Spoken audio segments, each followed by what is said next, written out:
నమస్కారం ఫ్రెండ్స్, అందరికీ ముందుగా జై Shri Ganesha. Welcome back to my channel react RNK. So present అయితే మనం ఖైరతాబాద్ గణేషుని చూడడానికి అయితే వచ్చేసాము. సో ఈరోజు అయితే గణేషుని కర్రె పూజ అయితే స్టార్ట్ అయ్యింది. చూడొచ్చు, మీరు కొబ్బరికాయలు అయితే కొట్టారు కర్రె పూజ అయితే. సో ఇంకొక సర్ప్రైజింగ్ న్యూస్ ఏంటి అంటే గణేషుడి పోస్టర్ రిలీజ్ కూడా ఈరోజే జరగడం జరిగింది. సో ఇన్ డీటెయిల్గా అయితే మీకు చూపించడం జరుగుతుంది ఈ వీడియోలో అయితే. సో ఫ్రెండ్స్, చివరి వరకు అయితే వీడియోని అయితే స్కిప్ చేయకుండా చూడండి.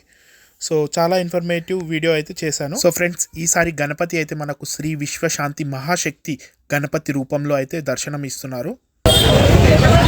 సంబంధించి ఏ రూపంలో విగ్రహం ఈ సంవత్సరం ఏంటంటే 1954 స్టార్ట్ అయింది. ఈ సంవత్సరానికి 71 సంవత్సరం చెప్పుకుంటాం. మరి మీరు చూసారు మొన్న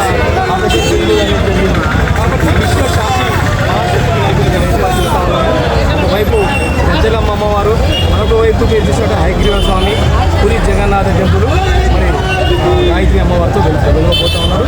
మరి ఈ ముఖ్య ఉద్దేశం ఏంటంటే చెప్పే విధంగా భారతదేశం కాదు ప్రపంచం మొత్తం శాంతియుతంగా ఉండాలనే ఉద్దేశంతో శిల్పి రాజేందర్ గారు గణేష్ అధ్యక్షుడు దాని ఆదేశానుసారము విశ్వశాంతి మహావినాయకుడు మొత్తం ఎన్ని అడుగులు ఉండబోతుంది చూడండి. ఈ సంవత్సరం 60 నుంచి 70 అడుగు, ఒక్క అడుగు లోపల విగ్రహం ఉంటుంది. ఎందుకంటే సంవత్సరం 70 సంవత్సరాలు కంప్లీట్ చేశాం కాబట్టి సప్తముఖ మహాశక్తి వినాయకులు ఏర్పాటు చేశాము. మనం అయోధ్య బాలరాముడు పెట్టాము. అదేవిధంగా రాహు కేతువు, శ్రీనివాస కళ్యాణము, శివపార్వతి కర్పూరం ఏర్పాటు చేసాము. ఈ సంవత్సరం మనం దిట్టంగా విశ్వశాంతి మహాశక్తి వినాయకులు ఏర్పాటు చేస్తాం. అంటే ఇప్పుడు ప్రజలకి ఎలా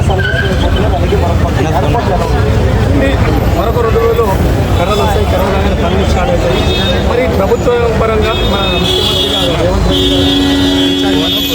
ప్రభాకర్ గారు స్పెషల్గా ఆర్గనైజ్ చేస్తూ ఇక్కడ వచ్చి అన్ని ప్రభుత్వం సంబంధించి అన్ని డిపార్ట్మెంట్ వాళ్ళు ఇక్కడ సహకారం ఉంటుంది. ముఖ్యంగా ఆర్ఎన్బి డిపార్ట్మెంట్ వాళ్ళు, పోలీస్ డిపార్ట్మెంట్ వాళ్ళు. ఆర్ఎన్బి డిపార్ట్మెంట్ వాళ్ళు ఏంటంటే ఇక్కడ వచ్చే భక్తులకు బ్యారికేడింగ్ కావచ్చు, ఏ విధంగా ఈజీగా ఏర్పాటు చేసి భగవంతుడు వచ్చి చెందే విధంగా ఆర్ఎన్బి వాళ్ళు ఏర్పాటు చేస్తారు.